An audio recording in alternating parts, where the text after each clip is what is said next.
Hoje nós vamos falar um pouco a respeito, então, de sabedoria do Egito. Lógico que o que vamos fazer é aproximadamente 50 minutos de palestra, então eu espero poder ser concisa, sintética o suficiente para passar para vocês uma ideia. Falarmos das leis herméticas em 50 minutos é qualquer coisa como um prodígio, né? Porque é um assunto para se falar a vida inteira.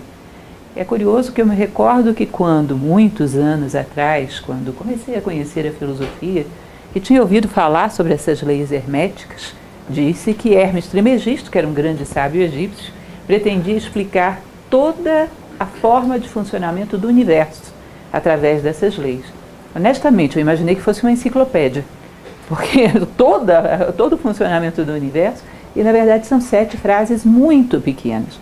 E obviamente, em se tratando de frases tão pequenas, os significados são muito profundos. É uma relação direta, uma dica, que não quer dizer que sempre seja correta, mas muitas vezes eu já verifiquei. Vocês verem que grandes sábios do passado é proporcional à sabedoria deles com a capacidade de síntese que tinham. Em geral falavam muito pouco e queriam dizer muito. Contrariamente a autores, às vezes mais modernos, não tão sábios assim, que falam muito e quando você vai querer sintetizar não querem dizer quase nada. Então a gente não tem como esgotar, nem chegar perto de esgotar as máximas herméticas numa palestra de 50 minutos, isso é óbvio. Vamos dar para vocês uma primeira visão, uma primeira abordagem, para que vocês tenham uma noção do quão grande é aquilo que há para se saber. Todo mundo conhece aquela famosa frase de Sócrates, o filósofo grego, que ele diz que só sei que nada sei. E a gente acha isso uma coisa, bom, é engraçado isso, que sentido tem isso? Dizer isso com honestidade, só sei que nada sei, exige muita sabedoria. Em geral, a nossa petulância, a nossa vaidade acha que sabe muita coisa. Para você dizer só sei que nada sei, você tem que ter uma noção do tamanho daquilo que há para saber, que não é pouco. E falar isso, então, com conhecimento de causa, presume que você vislumbrou o universo de coisas que há para serem conhecidas. Cada vez que eu descubro um novo autor, cada vez que vislumbro um novo aspecto da filosofia tradicional, fico impressionada de ver o que há para saber. E cada vez mais a gente tende a perceber que sabemos mesmo muito pouco. Então esse vislumbre é que a gente pretende fazer hoje. Falar um pouco bem basicamente a respeito de Hermes Trismegisto. Essa figura é a figura do deus Tote egípcio, que é nada mais do que a transformação de Hermes Trismegisto num deus. Isso é muito comum em várias tradições. Que um ser que foi muito impactante, muito especial, seja depois incluído no seu panteão. A Índia, aliás, é engraçado isso, porque a Índia e o Egito guardam uma certa semelhança no fato de que são civilizações repletas de deuses, onde tudo é sagrado. E há muito no meio de todas essas divindades seres que estão intermediários entre os deuses e os homens, que são seres humanos, mas já de alto grau. Os rishis indianos são assim também.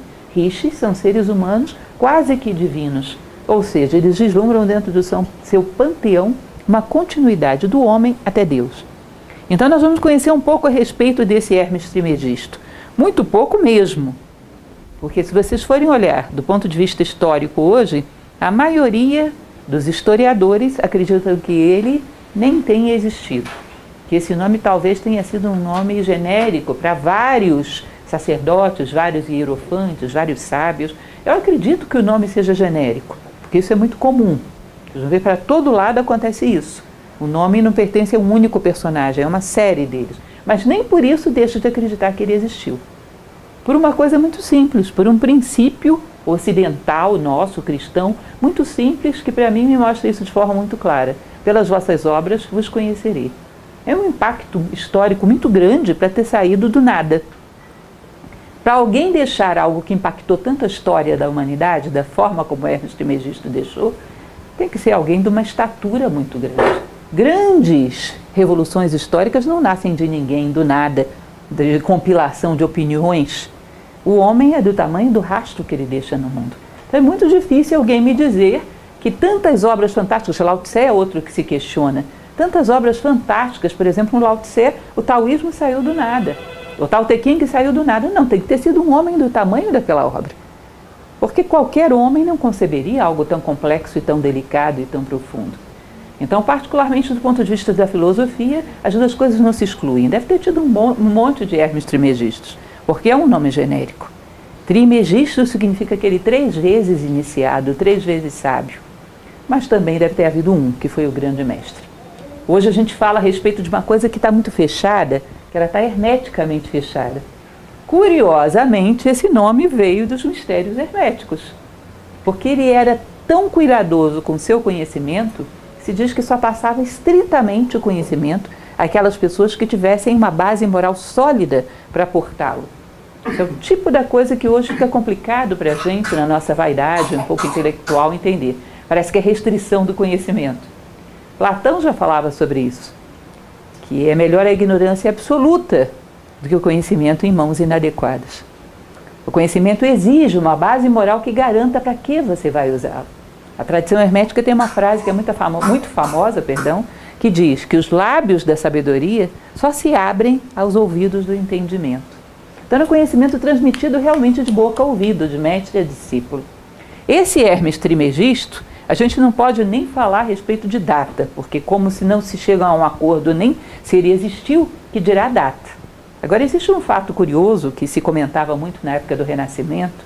Para quem conhece algumas catedrais renascentistas italianas, vocês vão perceber que de vez em quando aparece a figura de Hermes Trismegisto dentro dessas catedrais. Aliás, às vezes até antes, porque havia uma relação muito grande entre a alquimia medieval e o hermetismo.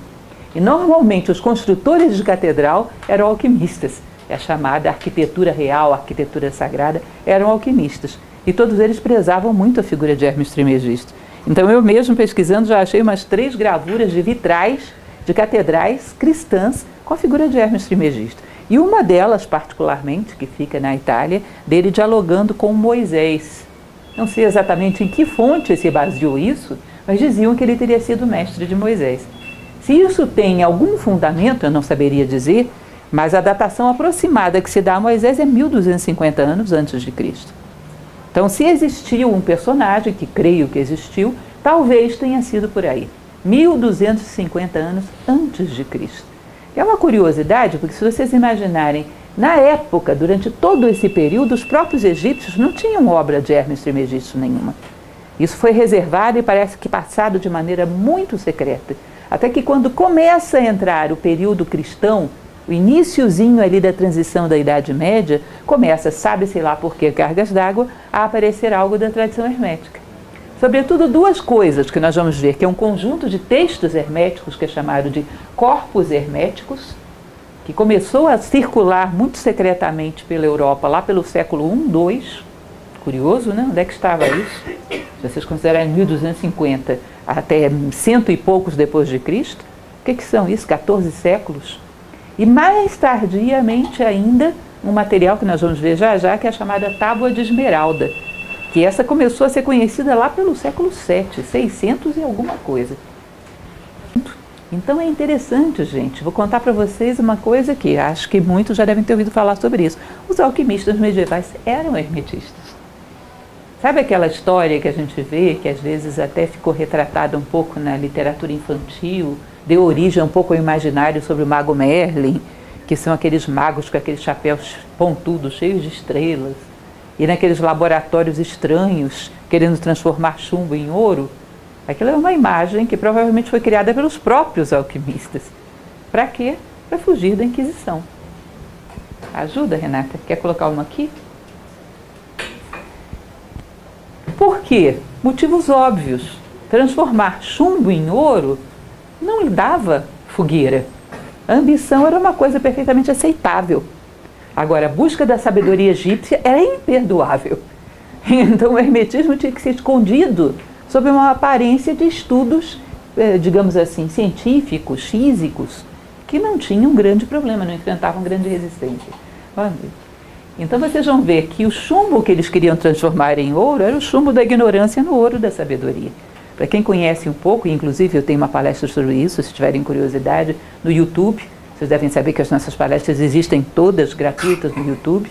Eu tenho uma palestra sobre alquimia medieval, que gosto muito desse assunto. Vocês vão ver que eles eram todos fundamentados em hermetismo. Eram hermetistas. E esse conhecimento começa a florescer, então, na Europa, aí pelo início da Idade Média. E estoura na época do Renascimento. Basílio Fitino, imaginem vocês que ousadia. Dos primeiros livros que ele traduz é exatamente o Corpus Hermeticum. Ele traz à tona e dá conhecimento a esse corpus hermético. Era muito ousado. A chamada Academia Platônica de Florença, além de platônica, era hermetista também. Então há aí muito daquilo que foi trazido de Constantinopla, Bizâncio, que vocês sabem que houve esse contato muito forte aí na época em que houve a invasão dos turco-otomanos. Muito que veio de lá era hermetismo, porque aquilo que havia sido esquecido no Ocidente, no Oriente Médio, continuava vivo. Então houve várias fontes que trouxeram à tona, do própria alquimia, do próprio contato com o Oriente Médio, o hermetismo egípcio.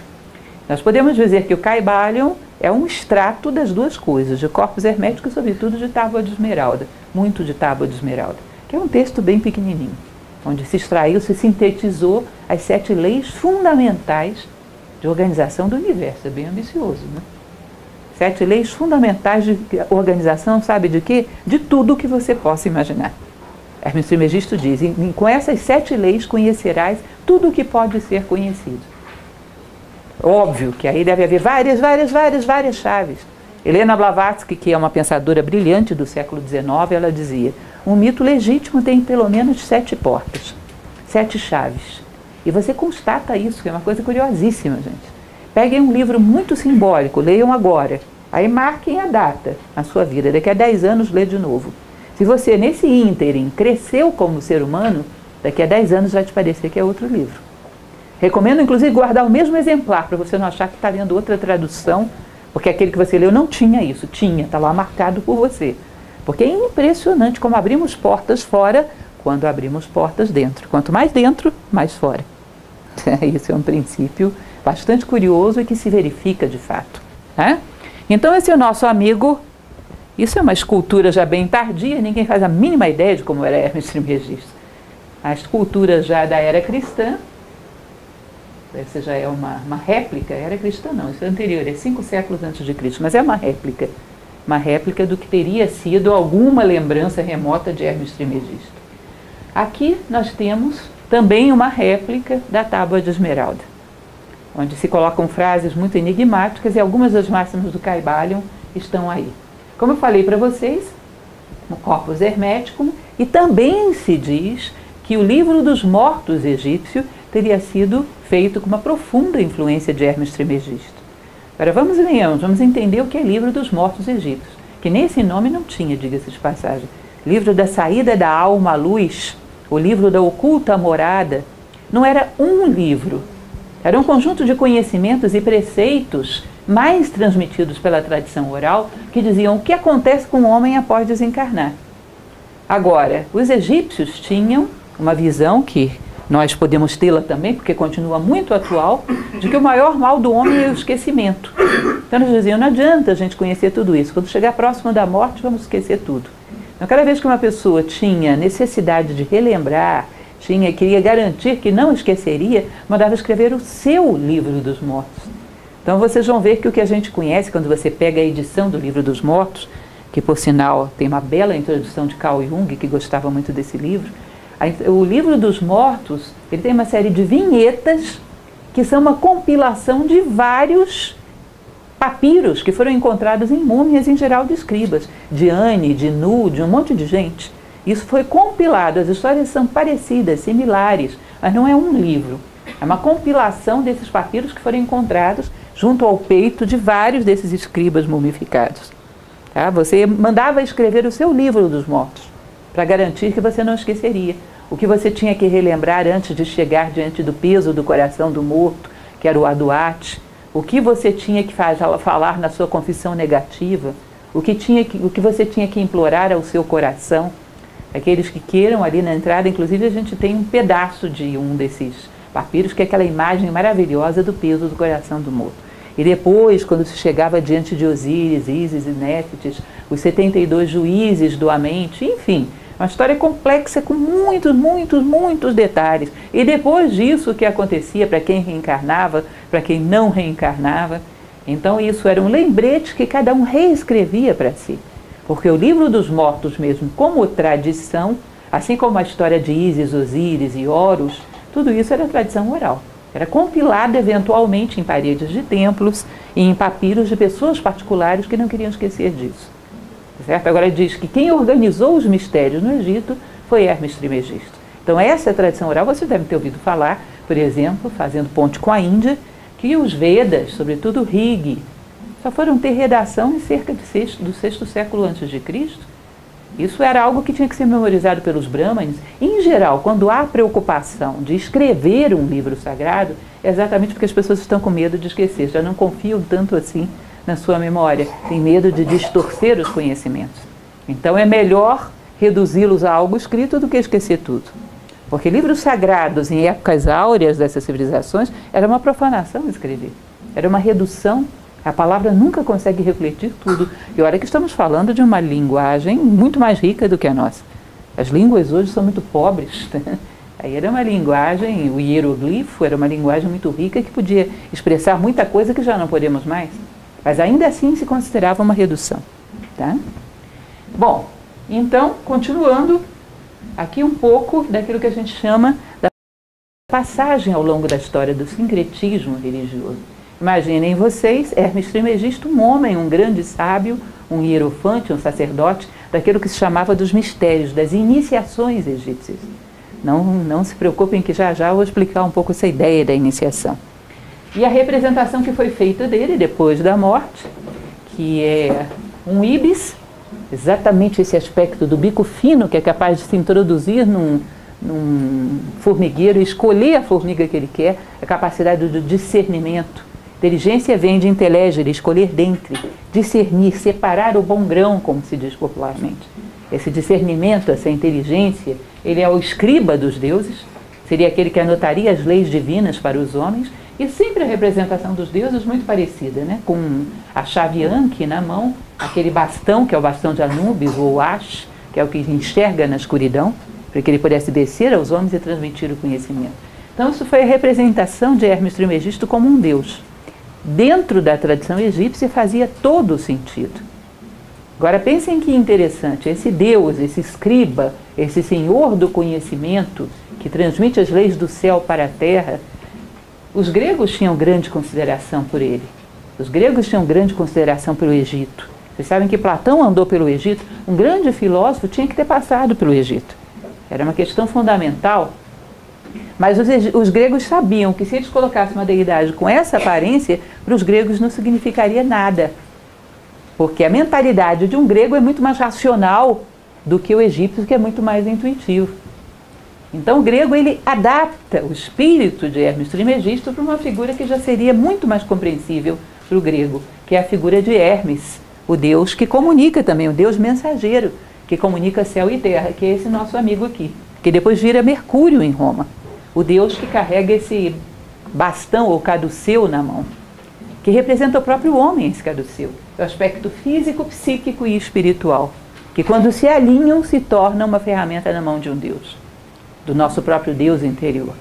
Então vocês vão ver que Hermes, ou Mercúrio entre os romanos, é uma adaptação ao espírito greco-romano de Tote, porque eles sabiam que os gregos tinham uma outra mentalidade. Percebam que só isso já daria uma palestra, gente. Por quê? Porque imaginem vocês que nós somos riquíssimos em criações, mas nós não criamos os nossos próprios símbolos. Para termos um símbolo para o conhecimento, para o discernimento, precisamos usar algum símbolo antigo. Nós inventamos ferramentas capazes de simular os primeiros momentos do universo, aquele acelerador de partículas que nós conhecemos, que descobriu o bóson de Higgs. Nós calculamos aproximadamente a distância com que um cometa vai passar da Terra. Fazemos coisas fantásticas, mas não soubemos construir os nossos próprios símbolos, da maneira que a nossa sociedade pudesse entendê-los. Então a gente trabalha com símbolos emprestados. É curioso isso, né? Então é o mesmo Deus que foi depois transmitido para uma imagem mais adequada a uma mentalidade. Amo os gregos, amo os romanos, mas com certeza não eram intuitivos como eram os egípcios. Eram mais racionais, precisavam de algo que para eles fosse mais palpável. Não entenderiam um Tote. Então isso foi adaptado e recriado através da mentalidade órfica grega, foi recriado o Tote na forma de Hermes e depois de Mercúrio. Bom, continuando, também bem básico para que a gente entenda, a Idade Média, vocês sabem que até os reis, Carlos Magno era analfabeto, vocês sabiam disso? Ele tinha que, os seus escribas, os seus conselheiros, tinham que escrever os seus títulos, porque ele só sabia fazer um rabisco. Se até um rei, aliás, talvez o maior rei que houve na Idade Média, porque a Idade Média praticamente não teve reis, não sabia nem escrever o seu nome. Imaginem vocês, a plebe, os servos de gleba. Quem conhecia alguma coisa ali era o clero. Até a nobreza não sabia grande coisa. Então não sabiam quase nada mais sobre o Egito, mas sabiam que o Egito tinha mistérios. Isso ficou guardado, isso ecoou de uma maneira tal que até os nossos dias ainda há. Acho que toda vez que aparecia alguma pessoa estranha, que eles achavam que era meio bruxo, rondando ali os feudos, eles diziam, deve vir do Egito. Ou seja, eu não sei nada, mas eu sei que aquele pessoal tem alguma coisa estranha. Ou seja, isso ecoou a tal ponto que chega aos nossos dias. Hoje, quando você quer passar alguma ideia de que alguma coisa é meio esotérica, eu costumo brincar com os meus alunos que nós somos hoje tão superficiais que não entendemos realmente o que é esotérico. Nós temos o esquizotérico. Então, você quer fazer aquela lojinha que parece assim meio exótica, você vai lançar a mão de quem? De Índia e de Egito. Vai encher de adereços egípcios e vai colocar uma raga indiana tocando lá dentro. Né? Aqueles semitons enlouquecedores que eles usam. Enfim. Porque a gente não sabe nada, mas sabe que a coisa ali era meio diferente. Eles tinham mistérios. Tá? E isso perdurou ao longo da história e ainda está presente nos nossos dias. Vocês imaginarem como é que uma civilização projeta uma imagem desse tamanho ao longo da história. Tá? Que tamanho devem ter sido? No Cairo eles dizem, o homem teme o tempo, mas o tempo teme as pirâmides. Porque é impressionante, elas vão deixar de existir, já estão deixando, foram muito destruídas, mas olha, é impressionante a durabilidade. Vocês considerem a quantidade de pedras que foram tiradas daquelas pirâmides da meseta de Gizé para construir a própria cidade do Cairo e não conseguiram acabar com elas. Vocês imaginam a vontade de um homem que deixou um rastro desse tamanho? E nem querendo muito as pessoas não conseguiram destruir? É impressionante o Egito, muito impressionante. É como se vocês imaginassem um avião que passa pelo céu. Vocês sabem que todo avião deixa algum rastro de fumaça. Mas se for um caça, ele já foi embora há muito tempo e fica aquele traço atravessando o céu. Você olha e diz, não foi qualquer teco-teco que passou por ele, né? Foi um caça. E um homem que deixa um rastro desse tamanho, uma civilização.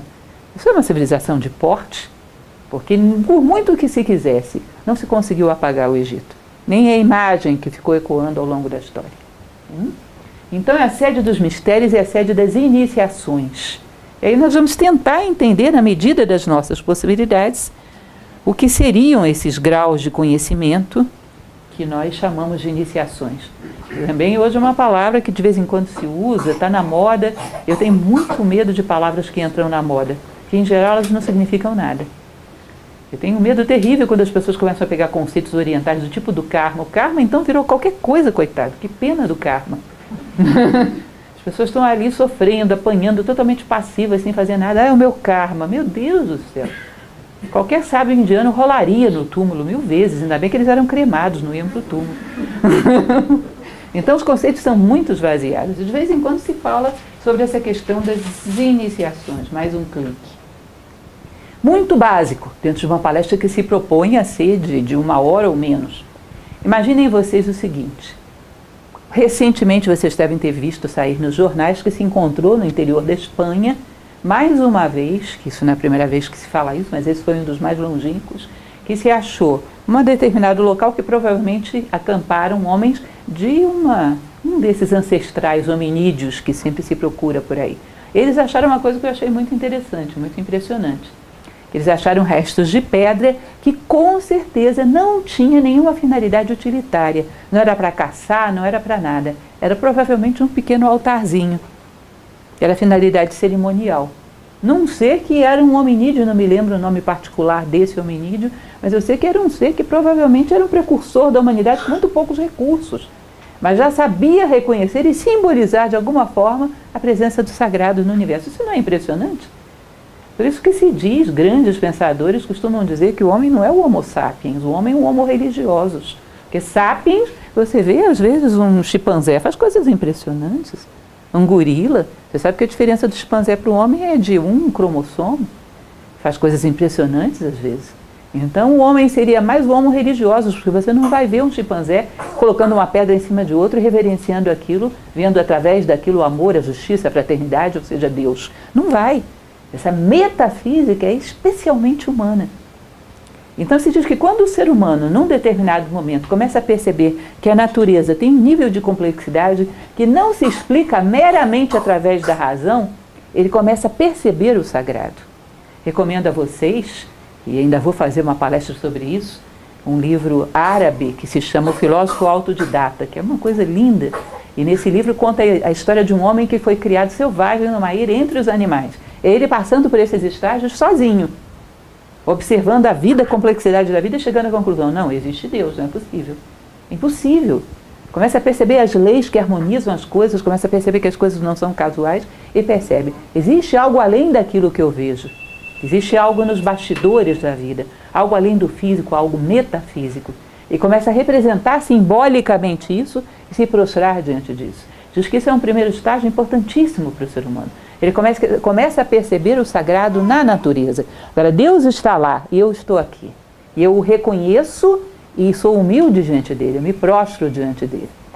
Num determinado momento, o homem continuando nesse processo, avançando nessa direção, ele começaria a perceber que o sagrado não está lá e ele está aqui. O sagrado está lá e está aqui. Porque existem atributos divinos dentro dele. Ele vê essa justiça na natureza, mas ele vê essa justiça dentro dele. De vez em quando um flash dessa justiça se manifesta. Ele vê essa sabedoria fora, mas de vez em quando ele vê essa sabedoria dentro.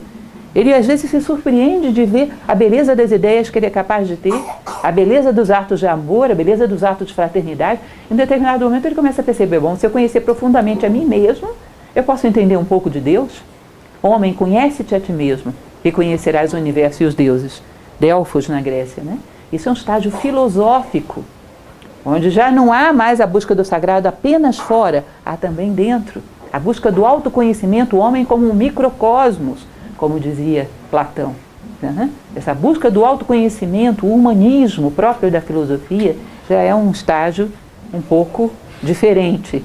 E num determinado momento, aqueles homens muito especiais e muito raros na humanidade, isso dizem os egípcios, eu também sou uma filósofa, não estou aqui para fazer afirmações de verdades absolutas, mas os egípcios acreditavam que alguns desses homens muito especiais, num determinado momento, já não era mais Deus lá e eu aqui, não era mais Deus lá e Deus aqui. Não havia mais lá e aqui.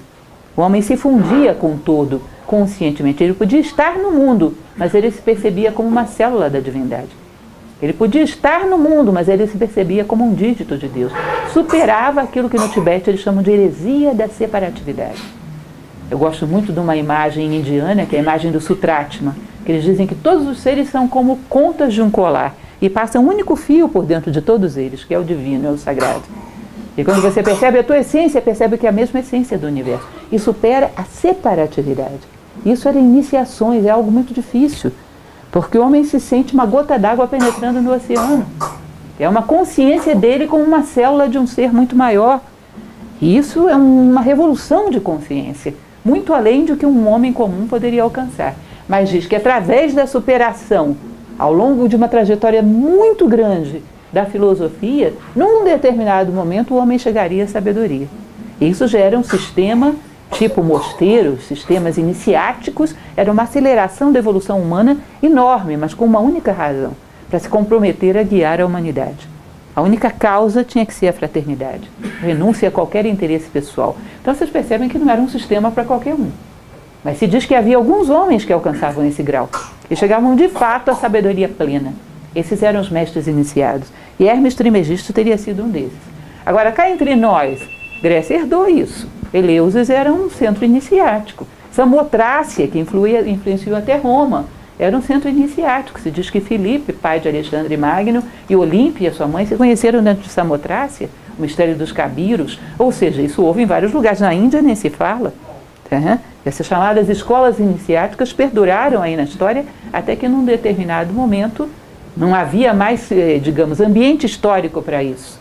Para quem gosta, por exemplo, de Christian Jacques, que é um romancista histórico de muito nível, eu gosto muito das coisas dele, tem um dos seus livros que ele fala sobre Philae, que é o último dos templos egípcios, a última das escolas iniciáticas egípcias que foram fechadas. Quando já não havia mais como o Egito resistir a tantos invasores, a tanta decadência histórica. Então chega um determinado momento que fecha mesmo, some. Mas Em certas civilizações isso era público.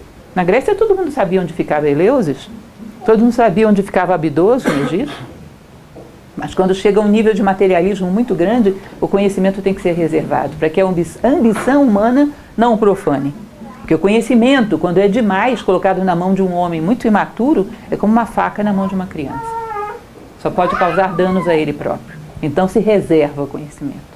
Então isso era uma estrutura, e é uma coisa interessante que vocês vão ver que no Egito não havia nenhuma palavra particular. Podem procurar, vocês vão ver nenhuma palavra particular para se referir à palavra religião. Sabe por quê? Não havia um setor da tua vida que era religião. Tudo era. Você vê isso na cultura, você vê nos hábitos do dia a dia, você vê na agricultura, tudo era uma forma de se religar ao divino. Religio, se aproximar dessa unidade, desse ser sagrado. Então não havia nenhuma fronteira. Ah, isso é cultura, isso é economia, isso... Não, tudo era sagrado. Toda a vida no Egito era sacralizada. Tebas, que era uma cidade muito curiosa, né, que havia de um lado a cidade dos vivos, do outro lado a cidade dos mortos, onde havia as tumbas dos grandes reis, dos grandes personagens da história. Era uma honra nascer, viver e morrer em Tebas. Quando uma pessoa cometia um determinado crime, pior do que ser condenado à morte era ser expulso de Tebas. Que morrer em Tebas garantia que a tua vida seria sacralizada. Feliz dos que nascem em Tebas, felizes daqueles que morrem em Tebas. Felizes os que nascem, felizes os que morrem. Ou seja, era uma honra, porque tudo em Tebas era sacralizado. É preferível morrer lá do que ser expulso. Então isso é um pouco da mentalidade egípcia, dificílima da gente entender. Isso já era difícil para entender para os gregos, imagina para a gente. Já não era mais tempo. Pitágoras, que também teve a sua formação no Egito, teve que fazer uma adaptação para viver dentro da mentalidade da Magna Grécia, que foi uma coisa complicada, ninguém entendia o que ele estava querendo passar. Teve que fazer uma adaptação do pensamento dolorosa e delicada, porque os gregos já não tinham mais condições de entender. Imagine a nossa civilização. Tá? Então o Egito é um mundo que a gente vai demorar muito tempo para chegar a entendê-lo novamente. Caibalion. Como eu falava para vocês, o Caibalion é um apanhado, um conjunto de máximas que foram extraídas tanto de corpus hermético, um corpus significa uma coleção, conjunto de textos herméticos, quanto da Tábua de Esmeralda. Redigidos da forma como a gente conhece, ele foi publicado em 1908, anonimamente, diga-se de passagem. Há uma grande suspeita de que haja aí, por trás, a presença de alguns membros da teosofia, que conheciam profundamente essa tradição. Mas não se sabe quem escreveu esse livro. Ele é uma compilação comentada das 7 leis herméticas. Um belíssimo livro, diga-se de passagem, onde ele vai traduzir isso para uma língua que fica mais fácil da gente entender. Mas as leis são exatamente as que estavam na tradição hermética original. Simplesmente os comentários são do século XX. É um livro publicado em 1908 sob o título de 3 iniciados, os autores. Quem eram os 3 ou se eram iniciados, ninguém sabe. Mas o fato é que é um excelente livro e vale a pena conhecer. E existe bem separado, em itálico e em padrão normal, o que é original e o que é comentário dos seus autores. O Caibalion, então, a palavra Caibalion se diz que tem a mesma origem da palavra cabala, tradição ou transmitir, e vai retratar um pouco do que era essa sabedoria hermética, que era um conhecimento passado de boca a ouvido, como falei para vocês. Princípios aplicáveis ao homem e ao universo. O Caibalion pode ser interpretado astronomicamente, pode ser interpretado psicologicamente, pode ser interpretado por qualquer chave que vocês possam imaginar. Pegam, por exemplo, descendo para uma coisa que é mais próxima de nós, os 12 trabalhos de Hércules. Vocês sabem que ali tem uma chave psicológica de autoconhecimento sensacional, mas vocês sabem também que os 12 trabalhos de Hércules falam da trajetória do Sol, passando pelas 12 constelações do Zodíaco. Tem uma chave astronômico-astrológica também. E muitas outras chaves de interpretação, possibilidades. Então a gente se reduz em geral ao psicológico, que é o que dá para a gente entender. Como eu falei para vocês dessa frase, os lábios da sabedoria estão cerrados, exceto para o ouvido do entendimento. E vamos às leis, enfim, né? Vamos conhecer as 7 máximas herméticas.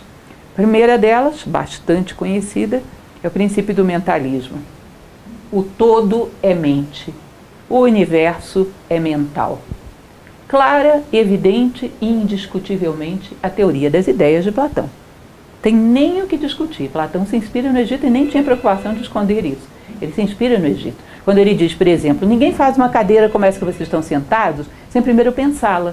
Imagina, o marceneiro tropeçou na madeira, a madeira saiu ajeitando caoticamente, virou uma cadeira. Isso é uma coisa de louco, qualquer um acharia isso doido. Aliás, existe um pensador atual, que é aquele Fritjof Capra, que escreve um livro interessante, que ele fala sobre o universo holográfico. Ele fala exatamente sobre essa impossibilidade das coisas nascerem caoticamente no mundo sem terem vindo de um plano mental, de um plano das ideias do universo. E ele dá um exemplo que eu acho engraçadíssimo, que ele diz para você jogar um computador seu na escada. E o computador sai batendo nos degraus, pá, pá, pá, pá, pá, pá. E digamos que você tinha um modelo antigo. Deem aí uma ajudinha para mim para dizer qual é o nome de um modelo antigo e um modelo novo, porque eu não sei. Você tinha um Pentium. Aí, devido a esse acaso do computador ter caído pela escada, ele se rearranjou lá dentro, de uma maneira que quando chegou lá embaixo, virou um Apple de última geração, um Macintosh. É lógico que faria uma fila para jogar computadores nessa escada. E você sabe que isso não vai acontecer, isso é ridículo. Agora, vocês acham que o universo é menos complexo do que o Macintosh? E sofre variações para estados cada vez mais complexos? Aí ele conclui de uma maneira que eu acho muito interessante, muito hermética, que ele diz, olha, o nosso século vai passar para a história como um dos mais dogmatizados pela crença no acaso. As coisas evoluem de maneira ordenada para estados cada vez mais complexos, e evidentemente isso tem que ser pensado em algum plano, que a evolução seria uma realização no plano concreto daquilo que já estava no plano das ideias. A mente cósmica, que os indianos chamam de Mahat. A própria evolução, vocês já devem ter ouvido falar sobre isso, que vem de evolvere. Evolvere nada mais era do que desenrolar os papiros para ver o que tinha lá dentro. Evolução seria desenrolar o papiro da mente divina, para ver o que foi que ele pensou para o universo. Quanto mais evoluímos, desenrolamos o papiro da condição humana, para ver o que está escrito lá, e plasmamos no mundo. Então, na verdade, tudo viria desse plano mental. E se projetaria no mundo. E evoluir seria correr atrás desse arquétipo, desse modelo que está no plano das ideias desde o início do tempo. O modelo da condição humana existiria, ainda que não houvesse um único homem no mundo. A ideia do homem existiria. E ela se realiza à medida que o homem vai fazendo ponte entre o céu e a terra. Essa é a ideia do pontífice, do sacerdote, a cabeça no céu e os pés na terra. Ele capta essas ideias e começa a realizá-las em si mesmo. E começa o processo da evolução. E se ele evolui, tudo à sua volta evolui também. Porque as suas obras acompanham o seu porte, a sua estatura, o seu tamanho como ser humano. Se não evolui o homem, não adianta, não vai evoluir nada. As coisas vão se tornar utilitariamente mais modernas, mas não profundamente mais conhecidas. A gente vai ter mais know-how, saber como, mas não vamos saber por quê. Então essa é a ideia do mentalismo, continuando um pouquinho mais com ele. O próprio universo seria uma criação da mente do todo. Fica essa discussão enorme que hoje existe dentro da astronomia, né? O universo está em processo de expansão, num determinado momento ele vai parar de expandir, vai condensar ou não vai continuar expandido indefinidamente. Tudo estava naquele horizonte, aquela singularidade inicial, aí veio o Big Bang, né, que na verdade hoje não é mais Big Bang, é Big Inflation. O universo foi inflando dentro de um certo prazo de tempo e expandiu e continua expandindo, depois ele vai encolher de novo. Bom, se você pegar a década pitagórica, Pitágoras é lembrado, por exemplo, na Índia, como Yavanacharya, passou pela Índia, é lembrado no Egito. Pitágoras diz que tudo sai do zero e vai para o 1, e depois tudo volta para o 1 e volta para o zero, que é o número 10. Ou seja, as coisas expandem e depois contraem. É o pulsar do coração do cosmos. E isso é interessante porque isso é uma das coisas mais profundas que tem, por exemplo, dentro da tradição indiana. Dizer que o que mais se assemelha ao universo em nós é o nosso coração, com sístoles e diástoles. Expande e contrai, expande e contrai. E o universo seria assim. Não é curioso, não é interessante? Então o universo teria a sua proposta, a sua ideia no plano das ideias, na mente divina, desde antes de se manifestar uma única molécula, um único átomo. Compreensão desse princípio habilita o indivíduo a abarcar prontamente as leis do universo mental e aplicar o mesmo princípio para a sua felicidade e seu adiantamento. Como seria isso? Dentro da filosofia prática, vida interior é controle da mente. O que significa isso de forma prática? Se tudo que vai ser existe no plano mental da natureza, e a natureza realiza isso, tudo que vai ser na nossa vida também não nasce no nosso plano mental? Vocês já devem ter ouvido falar da medicina oriental, por exemplo, que fala que as doenças nascem de formas mentais. Determinadas doenças que, por exemplo, geram a decomposição do corpo nasceriam do ódio que decompõe, ou do egoísmo. Problemas cardíacos talvez nascessem de determinados rancores, ressentimentos. Ou seja, a medicina indiana, por exemplo, fala constantemente disso. Ou seja, os nossos padrões mentais, se você os alimenta, vai haver uma brecha de oportunidade onde eles vão gerar fatos na tua vida. E se você não quer que esses fatos se precipitem, mude os seus padrões mentais. Não acredite que aquilo que gera consequências são só atos físicos.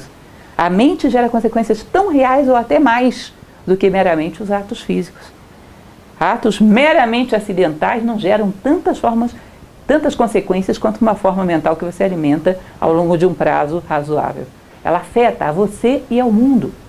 Constantemente estamos sendo afetados por formas mentais que estão por aí pairando na humanidade. De tal maneira que se não tivermos alguma identidade para saber o que é nosso e o que não é, somos pensados, não pensamos. Então, da mesma maneira que o universo nasce do plano mental, o teu universo também nasce. A tua vida também nasce. Então, cuida daquilo que pensas, que será o teu futuro. Tudo que será, nasce agora no plano mental. Esse é o primeiro princípio hermético. Imaginem em quantas dimensões, eu estou simplificando, mas em quantas dimensões poderia ser aplicado isso. O segundo princípio é o princípio da correspondência. Esse é uma constante, você encontra essa lei manifestada em tudo quanto é tradição que você possa imaginar. E diz o seguinte: o que está acima é como o que está abaixo, e o que está abaixo é como o que está acima. Segundo a tradição hermética, não é idêntico, mas é similar, é correspondente simbolicamente. O que há no micro e o que há no macro. O universo tem correspondências em todos os planos. É interessante isso. Lembram desse bastão, que é o bastão do deus Mercúrio, que nós vimos lá no início? Diz o seguinte: quando você observa que o homem é feito de um corpo físico, de um corpo psíquico, de um corpo espiritual, quando você observa determinadas leis na natureza, vê como elas funcionam e extrai o sentido dessas leis, você pode aplicar em qualquer outro plano que vai funcionar também. Mas se vocês entendem, Platão fala sobre isso. Em tudo aquilo que dá certo, você pode extrair uma lei geral que você aplicaria em qualquer outro lugar. Em tudo aquilo que dá errado, você pode extrair um erro que atropelou uma lei universal. Por exemplo, eu poderia dizer para vocês que as leis de Newton, que toda ação gera uma reação em sentido contrário de igual intensidade, se aplica no plano psicológico e no plano espiritual, e são as leis do karma.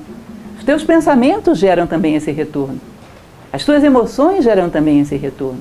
Uma lei que se abstrai de uma situação num plano encontra similaridade em qualquer outro. Ou seja, quando eu desvendo um mistério da natureza, eu desvendo em vários planos, porque ele se aplica em todo lugar. Vou contar uma historinha bobinha para vocês. Eu adoro historinhas bobinhas, porque em geral são as que a gente mais lembra. Quanto mais bobinhas, mais memorização a gente faz. Nós somos voluntários, vocês sabem, em Nova Acrópole, e a maior parte das sedes que são nossas, nós trabalhamos na construção delas. Nós temos uma sede ali no Lago Norte, e trabalhamos desde a fundação dela, desde cavar as fundações. Quando chegou aquela parte de trabalhar nas paredes, de fazer o reboco das paredes, nós tínhamos 2 ou 3 pedreiros que ficavam trabalhando e rindo da gente, assim, alternadamente, mais rindo do que trabalhando às vezes, e nós em volta, um grupo grande de voluntários imitando o que eles estavam fazendo. Reboco de parede é uma coisa iniciática, gente, vocês sabem disso. Você joga aquela massa na parede, puf, ela cai inteirinha no chão e é um negócio impossível de grudar. E o pedreiro vai lá, puf, gruda. E aquilo foi uma grande dificuldade, um grande trauma na minha vida, que eu ainda estou fazendo psicanálise freudiana para curar disso. Eu olhava o pedreiro, ele ria de mim, jogava aquela parede e ficava. Eu jogava, puf, pof, puf, pof, puf, pof. Até que uma hora eu concentrei, fiquei olhando para ele. Vi a distância que ele ficava da parede, quantidade de massa naquela pá, a força que ele colocava. Memorizei tudo, guardei tudo, anotei tudo, fui lá, distância, quantidade de massa, impulso, distância da parede, tudo, puf, não é que grudou? Olha, eu brindei com champanhe e nem fui fazer outro trabalho, evidentemente, porque eu não tinha jeito para aquilo. Mas vocês percebem que uma situação como essa, um pedreiro será sempre, eternamente melhor do que eu para rebocar a parede. Mas isso aí me ensinou coisas para um monte de setores da minha vida. Por exemplo, uma vez estava conversando com uma pessoa que estava com um problema emocional e estava muito descontrolada. E eu fiquei ouvindo a pessoa e esperando, sabia que eu tinha que deixar ela desabafar um pouco para se acalmar. Mas não podia falar muito porque ia se envolver tanto nas suas formas mentais que não ia me ouvir mais. Então tinha que ser o momento certo para interferir. Tinha que falar algo que mudasse o seu ciclo mental, mas não tanto que a chocasse. Era uma parte da verdade, não podia ser tanta assim. E nem tão pouca, porque senão não tinha efeito nenhum. Não podia falar com dureza, porque ela se magoaria, mas tinha que falar com firmeza, senão não teria credibilidade. Então eu achei a quantidade certa, a intensidade certa, a hora certa. Grudou. Vocês percebem que daí eu posso abstrair coisas para toda a minha vida. Quem é filósofo pode, pega uma lei, numa situação simples. Vocês percebem que nós, aquilo que nós chamamos de técnicos, de conhecedores na sociedade atual, conhecem uma única aplicação, que é aquela que eles foram formados tecnicamente, mas não conhecem um princípio universal a partir daquilo que lhes permite viver melhor a partir disso. Isso é de filósofos. O pedreiro sempre rebocará a parede melhor do que eu. E muitas outras profissões conhecerão aplicações práticas de princípios melhores do que nós, mas um filósofo aprende daquilo até para se relacionar dentro de casa, no trânsito, até para se relacionar consigo mesmo. Ele extrai leis que uma situação são capazes de relacionar. Vocês sabem que a inteligência é a arte das relações. O homem inteligente relaciona. Nós somos exclusivistas, especialistas. Perdemos a capacidade de relacionar. Inteligência é um atributo muito raro no nosso momento histórico, porque exige prática, exige treino. A inteligência é a grande arte das relações. Você aprende profundamente algo, serve para tudo na sua vida. E isso é o princípio da correspondência. Vejam só, falei para vocês que ele é muito recorrente. Se vocês pegam, por exemplo, o princípio da escola do templo de Delfos, na Grécia. Homem, conhece-te a ti mesmo e conhecerás o universo e os deuses, não é a mesma coisa? Do princípio da correspondência, o que é acima a abaixo? E o princípio de Platão, que o homem é um microcosmo inserido dentro do macrocosmo, não é a mesma coisa? E se você pegar, por exemplo, o princípio bíblico de que Deus fez o homem à sua imagem e semelhança? A mesma coisa. Eu costumo falar do princípio cabalista, que também é interessante, que o nome de Deus, Yahvé, representa, se você coloca na vertical, cabeça, tronco e membros do homem. Ou seja, o homem é o nome de Deus projetado no espaço-tempo. Vocês percebem que é a mesma ideia replicada para tudo quanto é canto? É impossível que tantos povos tenham feito um complô para enganar a gente. Ou será que dá? Para aí deve haver uma verdade do universo, né? Que a gente pode recuperar. Tá? Esse é o princípio da correspondência. O terceiro princípio, é lindo esse, que é vibração. Heráclito, lá na Grécia, falava algo muito parecido, muito depois, né? Nada está preparado, nada está parado, perdão, tudo se move, tudo vibra. A gente faz um relógio de quartzo e ele funciona por quê? Porque o quartzo vibra. Aquele que trabalha com construção civil sabe que tem que considerar a expansão e a contração dos materiais da sua construção. Tudo vibra. E se diz que o universo, vocês já ouviram falar de uma coisa chamada nome interno? Nome interno, que era muito usado esse tipo de conceito nessas civilizações mais tradicionais, é o nível de vibração da tua consciência. É o que você realmente é. Imaginem, por exemplo, quando uma moto vira a chave, que faz aquele barulhinho tão tradicional e tão agradável. Some, né? Não sumiu, saiu do nosso espectro auditivo. Saiu da intensidade de vibração que a gente percebe. A mesma coisa com a luz. Chega um certo aspecto de vibração que a gente já não enxerga mais, mas ela continua. O universo, o nome interno das coisas, tem a ver com o parâmetro vibratório que elas têm. Para a tradição egípcia, a coisa é mais ou menos assim. Ó. Se você pega a matéria e acelera, você vai ter energia. Se você acelera, você vai ter a luz. Se você acelera, você vai ter aquilo que eles chamavam de mistério, do desconhecido. Se acelera, você vai ter espírito. Se você acelera, você vai ter Deus. Acho que o universo, ele se mede pelo nível vibratório em que está. A tua consciência vibra num determinado patamar. Pode ser acelerada, pode ser desacelerada. Teu nome interno, em que nível de vibração a tua consciência está? Porque a matéria densa, ela vibra tão lentamente que parece parada. O espírito vibra tão rapidamente que parece parado. São os dois extremos. E acelerar um ser é simplesmente aumentar o seu nível vibratório. Vocês já devem ter ouvido falar de Platão, por exemplo, na sua República, onde ele sonhava uma cidade ideal, que ele dizia, cuidado com a música que o governo dá às pessoas. Sabe por quê? Ele dizia, inclusive, eu conheço um estado pela música que os governantes dão ao povo. Porque música é padrão vibratório puro. E ela tem uma capacidade de te sintonizar com o padrão vibratório dela. Não pensem, nada é impune na nossa vida. Uma pessoa que está acostumada a ouvir músicas com vibrações muito grosseiras, muito agressivas e diz: mas isso não tem nada a ver com a minha vida, eu sou uma pessoa de princípios, mas gosto dessa música.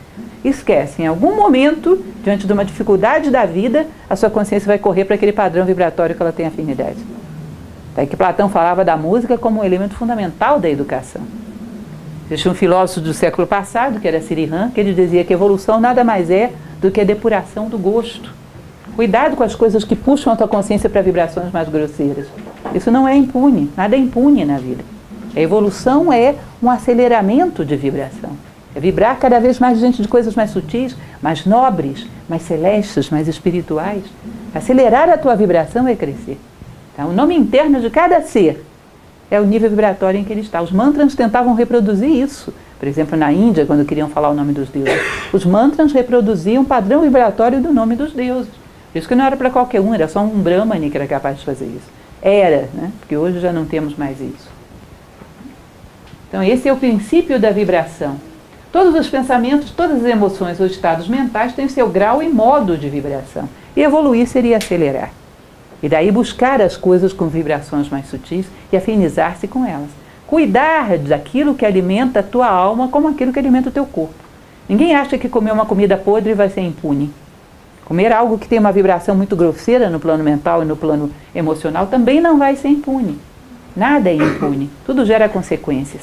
Nós vamos ver isso já em outro princípio. Quarto princípio da polaridade. Linda a expressão desse princípio. Difícil, complicado, mas muito bonito. Tudo é duplo. Tudo tem dois polos. Tudo tem seu par de opostos. O semelhante e o dissemelhante são uma só coisa. Os opostos são idênticos em natureza, mas diferentes em grau. Os extremos se tocam.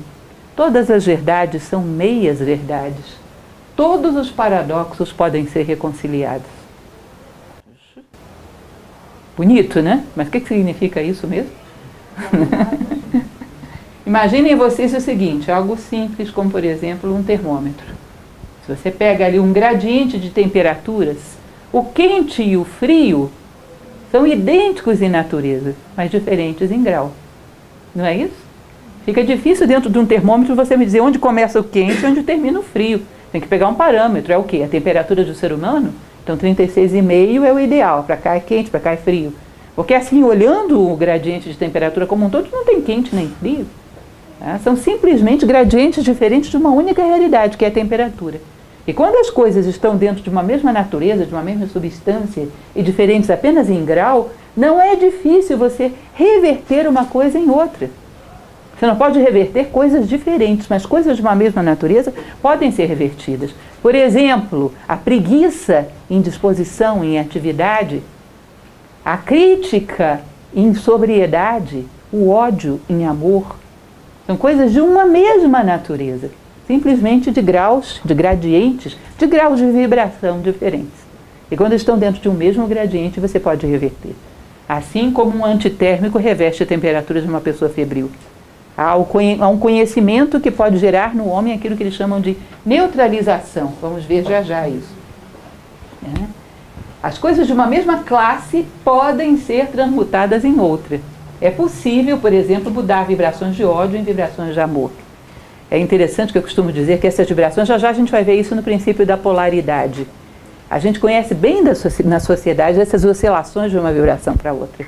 Mas uma neutralidade que nos coloque num grau mais elevado é raro, em geral não se conhece. Nós vamos ver e entender um pouco melhor isso, por exemplo, dentro do princípio do ritmo. Como é que eu posso transformar o ódio em verdadeiro amor e não em paixão? Porque em paixão é fácil, sabia? As novelas da Rede Globo todas sabem como fazer isso, princípios herméticos. Todo mundo começa se odiando e termina juntos. Em paixão é fácil, agora no verdadeiro amor tem uma certa complicação, mas é possível. É possível.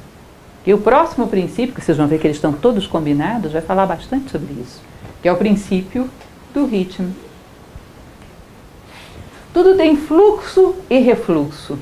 Tudo tem suas marés. Tudo sobe e desce. Tudo se manifesta por oscilações compensadas. A medida do movimento à direita é a medida do movimento à esquerda. O ritmo é a compensação. A minha avó, que era uma senhora bastante interessante, simplória, mas que tinha um conhecimento de vida que eu achava curioso, nunca deve ter ouvido falar que existia o Hermes Trismegisto no mundo, não sei nem se ela sabia que existia Egito. Mas o fato é que ela dizia uma coisa muito interessante: dia de muito riso, véspera de pouco siso. Vocês lembram desse ditado popular? Nós estávamos todos histéricos, aquela criançada infernal. Ela, menino, amanhã vai estar chorando. E eu não entendia nada, que loucura, que tem a ver uma coisa com outra. E você percebe que realmente existe esse gradiente de euforia e depressão. Você oscila um tanto para cá, vai oscilar um tanto para lá, como compensação. As novelas da Rede Globo, eu falei para vocês, são especialistas nisso. Você vê, por exemplo, um casal que numa fase de namoro tem um comportamento muito explosivo de demonstrações barulhentas de paixão. Ele vai com o helicóptero e joga folhetins: eu te amo, minha querida. Esse gradiente de euforia pode se tornar um gradiente, por exemplo, de agressão, de rejeição dentro do casamento. Dificilmente você vai encontrar um casal que foi muito sereno e que depois se estapeie. Serenidade é um gradiente de desvio pequeno. O desvio, por outro lado, tende a ser pequeno. As coisas se compensam, é uma lei matemática da natureza. Né? Então, esse princípio do ritmo vai dizer que é muito parecido com as leis de Newton. Né? Igual intensidade, mas em sentido contrário. Os desvios tendem a se compensar. Então, a questão do homem que tem ódio não seria gerar uma paixão. Porque a paixão, depois da manhã, deve virar ódio de novo. Vocês já perceberam que às vezes as pessoas, quando brincam, quando riem, que as brincadeiras são meio vulgares, que geram uma certa euforia, você sente que no final fica uma sensação de amargura? No final da festa você já está com um amargo na boca? É a contraparte, é o princípio da polaridade. A próxima vez que você sentir isso, pode dizer: Hermes Trismegisto. Todo mundo vai te olhar e vai dizer: quem é Hermes Trismegisto? Você vai ter entendido uma parte desse mistério. As polaridades se compensam. Então, para você superar o ódio, não é paixão, é amor. Mas o amor não pode estar aqui no meio do caminho. Sabe por quê? Se você puxa o pêndulo para o meio do caminho... Olha aqui, um pêndulo caiu aqui para mim confirmar. O pêndulo no meio do caminho, ele continua muito, digamos assim, vulnerável. Vai voltar a vibrar. Você tem que ir ao fiel da balança, que não vibra. Você tem que se elevar. Para desenvolver verdadeiro amor, que não vibra, você tem que ir acima. Forma um triângulo. Muito parecido com aquilo que vocês montam no Natal, na casa de vocês, no presépio. Que de um lado tem o burrinho, que representa a inércia, e do outro lado o boi ou o touro, que representa a paixão, e lá em cima da manjedoura, o Cristo, né? O equilíbrio, a serenidade. Ou seja, o equilíbrio se conquista num outro patamar, é puxado para cima. E isso aí eles vão chamar de princípio da neutralidade, que é um subprincípio dentro do ritmo. O ritmo é inexorável, mas podemos encontrar um ponto de estabilidade que nos tire dessas variações. Se vocês acreditam que houve homens que amaram verdadeiramente a humanidade, para quem é cristão, Cristo, para quem é budista, acredita no Buda, enfim, tantos seres que entraram para a história da humanidade, se esses homens amaram a humanidade, que é provável, como é que o amor deles se manifestava? Não era sereno, sóbrio e duradouro? Não era um amor lá de cima, do fiel da balança? Ou você já viu algum grande mestre de sabedoria: eu te amo, a humanidade, jogando folhetinho de helicóptero?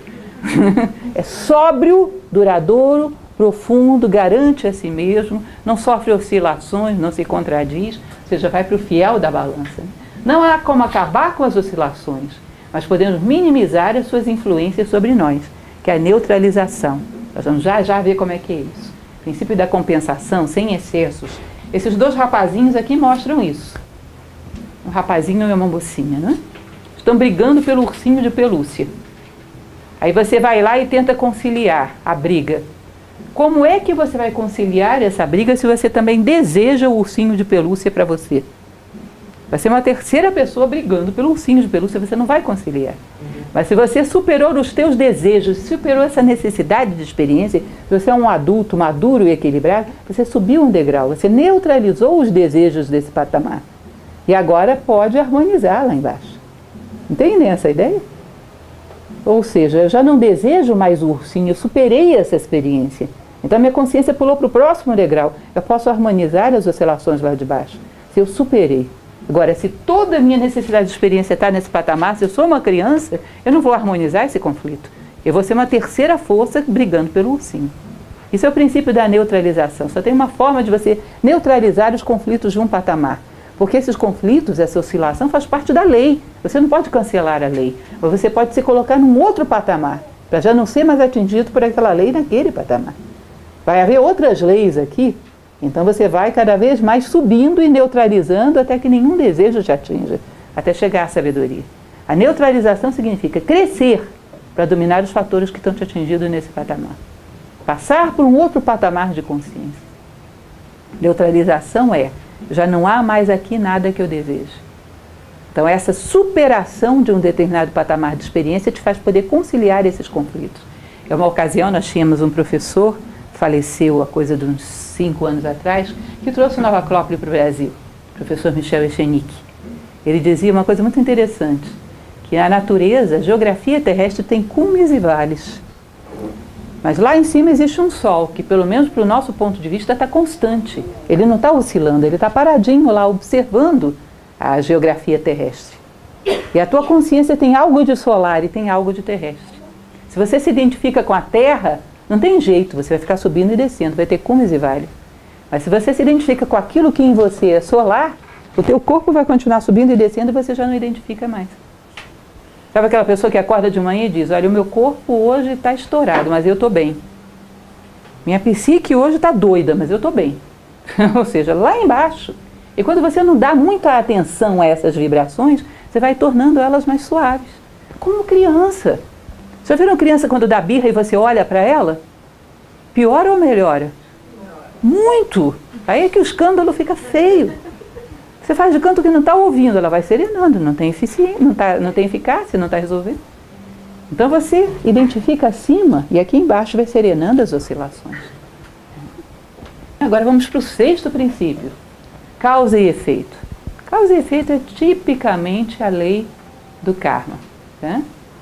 Que de uma certa maneira tem a ver com a polaridade que a gente acabou de ver também.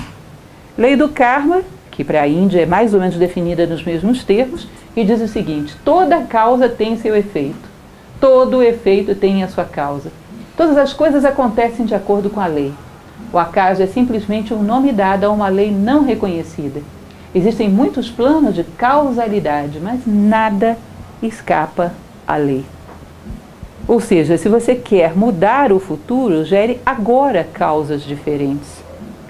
Helena Blavatsky costumava dizer, e não adianta você pedir aos deuses para te pouparem das consequências cujas causas você já gerou. Porque se existem deuses, eles se tornaram grandes por respeitar as leis da natureza, e nem eles podem contra o karma. Agora, o mais simples dos seres pode mudar as causas, que não lhe farão sofrer as mesmas consequências de novo. No campo das causas, todos temos poder. No campo das consequências, não mais. O que a Bíblia cristã fala sobre isso? A semeadura é livre, porém, a colheita é obrigatória. Não é isso? Se você semeou trigo, não chore na hora da colheita porque você queria soja. É trigo. Agora, você é livre para, na próxima semeadura, plantar o que você quiser. No terreno das causas, somos livres. No terreno das consequências, somos condicionados. E se entendemos isso, temos uma sensação de liberdade e autonomia, porque somos livres para gerar causas cujas consequências sejam aquelas que a gente sonha para o nosso futuro. E podemos começar a fechar circuitos na nossa vida. Isso é muito interessante, não sei se isso já aconteceu com vocês. Num determinado momento da vida, onde você está passando por uma situação difícil, você lembrar perfeitamente qual foi o momento que você gerou aquela necessidade de experiência. Qual foi a postura, qual foi a birra, qual foi a teimosia, qual foi a postura tua diante da vida, cuja consequência é aquilo que você está vivendo. E perceba que você pediu para viver aquilo para crescer. Aí a culpa não é de ninguém, não transfere a culpa para terceiros, quartos, nem quintos. Você está vivendo aquilo, não há culpas, aliás. Você está vivendo aquilo como processo pedagógico, como consequência daquela atitude. Epíteto, que é um filósofo romano, dizia que a extinção da culpa marca o início do progresso moral. Ou seja, as coisas são uma consequência natural das causas que você gerou livremente. E não tudo segue uma cadeia, né? Toda ideia, todo pensamento, todo sentimento gera efeitos. E aí tem essa frase do Einstein que é interessante. Dadas as mesmas causas, os mesmos resultados advirão. Eu quero que a minha vida mude. E o que você continua fazendo? A mesma coisa. Qual vai ser a consequência? As mesmas. Todo ano, no ano novo, aquele réveillon bonitinho, nós brindamos, refazemos o nosso projeto para o ano. E continua agindo do mesmo jeito que o ano velho. Não vai conseguir os seus projetos do mesmo jeito. não gerou causas, não atuou sobre as causas. Gerou uma fé supersticiosa em consequências que caem do nada, que é a ideia de sorte que a gente tem. Como assim sorte? Nós realmente acreditamos que saem coelhos de cartola se você não tiver colocado um coelho lá dentro antes. Bom, isso é fanático, isso é infantil. Saem coelhos de onde você colocou coelhos, quando você está colocando o coelho. Tá? Então, evidentemente, com as mesmas causas advirão os mesmos efeitos. E, por fim, concluindo, né, o 7º princípio hermético, que é o princípio do gênero. Gênero que vem de generar e gerar, que dá nascimento a tudo nos 3 planos do universo. O gênero está em tudo. Tudo tem os seus princípios masculino e feminino. O gênero se manifesta em todos os planos. Então, gênero não tem a ver com sexo, gente. Gênero é sexo quando se projeta no corpo físico de seres humanos ou de animais. Gênero pode estar no plano emocional, gênero pode estar no plano mental. 2 ideias se combinam e geram uma consequência. 2 emoções se combinam e geram uma consequência. O yin e o yang, o tao, são uma demonstração do princípio do gênero. Tudo que se gera, se cria dessa forma. Ele vai falar que gênero significa gerar no plano físico, procriar no plano mental ou criar no plano espiritual. O princípio do gênero te permite ser original, captar ideias novas no plano espiritual. Te permite gerar novas combinações de ideias antigas no plano mental. E te permite gerar novos corpos físicos no plano físico. Mas ninguém cria nada novo se não sabe lançar mão do princípio do gênero. E nós só conhecemos a sua aplicação física. Nenhuma criação é possível sem esse princípio. Aqui Ísis, Osíris e Horus, né? Uma demonstração do princípio do gênero. Agora é interessante, o princípio do gênero aí lembra um pouco do mentalismo, né? No plano mental geramos realmente muita coisa daquilo que vamos viver. Agora é muito interessante quando ele fala sobre o gênero mental. Vocês sabem que a sua mente tem masculino e feminino? E que se você quer criar algo novo, você precisa estar atento a isso? Ele usa o exemplo do ovo do cuco. Já ouviram falar que esse passarinho tem um estranho hábito, muito esperto, de ir no ninho de outros pássaros, colocar para fora os ovos todos que estão lá e colocar os dele? Para os outros passarinhos chocarem o ovo dele? Aí nasce aquele passarinho super estranho e os bichinhos não entendem como é que foi aquilo, né? Eles chocam os ovos de outro pássaro. A esperteza, aliás, diz que o homem é uma sintaxe da natureza, né? Tudo que acontece em algum lugar da natureza acontece no homem, que é como se ele fosse um produto. Teilhard de Chardin fala muito sobre isso. Um produto, uma sintaxe de tudo que a natureza elaborou até aí. Ela sintetiza isso tudo na criação humana. Então imaginem vocês o seguinte, uma ideia surge na sua mente, um flash, puff. Aí você pega aquela ideia e começa a alimentar, desenvolver, trabalhar. E como você desenvolveu, trabalhou, você tem a impressão de que você criou. Você é a mãe, cresceu no seu útero, mas o elemento que fecundou não foi teu, às vezes. Às vezes foi uma ideia do inconsciente coletivo, às vezes foi uma manipulação de alguém.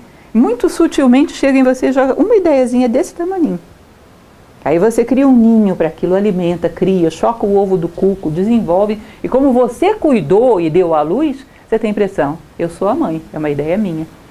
Mas a fecundação veio de elementos externos. De onde nasceu a ideia que deu origem a tudo isso. Se eu não sou capaz de ir lá no plano das ideias, no plano espiritual, ver alguma lei do universo e fecundar a minha mente, eu estou chocando o ovo de cuco. Estou chocando ideias que não são minhas. Isso ele chama de mente masculina e mente feminina. Cuidado! Quais são as ideias que você não só desenvolveu, mas você mesmo captou?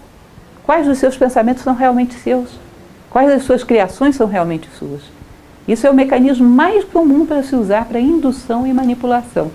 Como quem não quer nada. Uma ideiazinha. Aí você pega aquilo e faz todo um desenvolvimento. E aquilo te parece teu. Mas no fundo você desenvolveu um ovo de um outro pássaro, de um cuco. E isso é muito comum dentro da sociedade. Você está cheio de pessoas que têm opiniões políticas, que têm sentimentos de ódio por um, amores por outros, personagens públicos. Você vai perceber que aquilo não é deles. Eles não têm nenhuma razão para ter aquilo. Não pensam daquela forma, não tem nenhuma reflexão própria que gerou aquilo. Desenvolveram um pensamento que foi insuflado pelo coletivo. Vocês percebem? Quão pouco das nossas ideias são nossas? Quão pouco dos nossos sentimentos são nossos? Só para poder, uma pequena brincadeira, mas que eu acho interessante, que eu sempre me recordo, quando eu era pequena, tinha meus 10 anos de idade, já morava aqui em Brasília, um dia eu fui para a aula e cheguei lá, a escola estava fechada, eu não tinha aula aquele dia porque tinha falecido Juscelino Kubitschek. Aí eu voltei para casa e encontrei um coleguinha meu no meio do caminho, da 5ª série também, vinha saltitante. Eu cheguei para ele e disse, olha, não vai ter aula hoje. Ele me olhou, por que não vai ter aula? Eu falei, ué, porque morreu o Juscelino Kubitschek. A cara dele, ah! Aí ficou consternado. Era pura dor. Aí de repente ele levantou para mim e perguntou assim, ele era da 5ª série? Toda vez que eu vejo uma pessoa demonstrando rejeição, paixão, ódio por personagens, eu lembro do Juscelino da 5ª série. A pessoa não sabe nem do que está falando, não sente realmente nada por aquilo. A gente usa os sentimentos e os pensamentos como entretenimento. Nenhum deles é nosso. É só para dar um chantilly, para dar sabor à vida. Não são teus. E sentimento não é brincadeira. Se você brinca com os sentimentos, nunca os terá, serão sempre emoções superficiais. O que você realmente ama? O que realmente te provoca dor? O que realmente você pensa dos outros seres humanos? Você refletiu sobre isso? Você criou isso? Senão você só teve a mente feminina. O princípio da geração não funcionou ainda. Você não criou nada, não gerou vida. Nenhuma ideia tua é realmente tua. E assim você não tem como realizar a tua identidade. Dar o teu recado ao mundo. Dizer a que veio. Que isso é possível quando você cria a sua própria identidade. Fecunda a sua própria mente. Entendem essa ideia? Isso para mim ficou como um ícone. Sentimentos e pensamentos coletivos são o Juscelino da 5ª série. Porque realmente é muito assim. Muito pouco temos de autêntico. Muito pouco que realmente comunica ao mundo aquilo que viemos comunicar. Nossa verdadeira identidade. E por último, existe uma recomendação final no Kybalion, que eu acho muito bonito, que nada mais é do que aquela frase de Helena Blavatsky que diz: honrai as verdades com a prática. Ele diz o seguinte: guardai-vos da avareza mental e expressai em ação aquilo que aprendestes. Estudai os axiomas e aforismos, mas praticai-os também. Só acessaremos a sabedoria do todo quando nos integrarmos a ele. O conhecimento é, como a riqueza, destinado ao uso. A lei do uso é universal, e aquele que viola esta lei sofre por causa do seu conflito com as forças naturais. Ou seja, conhecimento gera compromisso. Se você não quer se comprometer com a vida, com a humanidade, com a sua própria vida, não queira conhecer. É melhor não saber. É como você imaginar que você sabe nadar e passa por uma piscina e tem uma pessoa se afogando. Você tem responsabilidade de ajudar aquela pessoa. Se você não sabe, não. Seriam 2 se afogando, não tem nenhum sentido. Conhecimento gera compromisso. E se você quer o conhecimento, queira o compromisso. Porque só tem esse sentido. Conhecimento sem compromisso é vaidade. E você jamais conhece de fato as coisas antes de se comprometer com elas e vivê-las. Essa é a base, a máxima, digamos assim, a advertência que Hermes Trismegisto deixa para gerações futuras. Cuidai-vos de não viver aquilo que conheces. Honrai as verdades com a prática. Bom, basicamente, como falei para vocês, esses são os elementos para vocês conhecerem mais ou menos do que se trata. Essas 7 pequenas frasezinhas, segundo Hermes Trismegisto, organizam o universo manifestado. E o profundo conhecimento delas nos permitiria entender as leis gerais com as quais interagimos naquilo que chamamos de vida. Porque o universo é todo interligado de leis, todo conectado por uma lógica, todo organizado pela inteligência. Não existe caos no universo, nem ele é desejável. Houve um matemático, Henri de Poincaré, que ele dizia: o acaso nada mais é do que a medida da nossa ignorância. Isso também é muito hermético. Aquilo que não entendemos, dizemos, é casual. Mas ali atuam leis que ainda não conhecemos. À medida que conhecemos, comprometermos-nos com elas. Bom, isso é basicamente, lembro a vocês que Egito é uma das matérias que a gente estuda logo no primeiro nível do nosso curso de filosofia. Somos um trabalho voluntário, a Nova Acrópole se preocupa em passar adiante uma filosofia vivencial, prática. Então a ideia é que todas as nossas palestras sejam uma pequena amostra daquilo que desenvolvemos dentro do nosso curso de filosofia. Quem ainda não conhece vai ter a oportunidade de conhecer com mais tempo o Egito, logo no primeiro nível na disciplina de ética, que a ética egípcia é muito interessante e ajuda muito a entender o espírito verdadeiro da ética, conhecer como pensavam os egípcios. Convido vocês, lembro que teremos uma abertura de turma essa semana, na 4ª e na 5ª-feira. As aberturas de turma são bem espaçadas, então não percam essa oportunidade de vir conhecer aqueles que ainda não estão com a gente. De vir assistir a uma primeira aula, fazer uma experiência. Todo filósofo tem amor ao conhecimento, venham saber do que se trata. Tenho certeza que quem gosta de uma palestra como essa, em plena sexta-feira, tem potencial de filosofia. Tá? Venham conhecer. E é isso, aí abro para perguntas.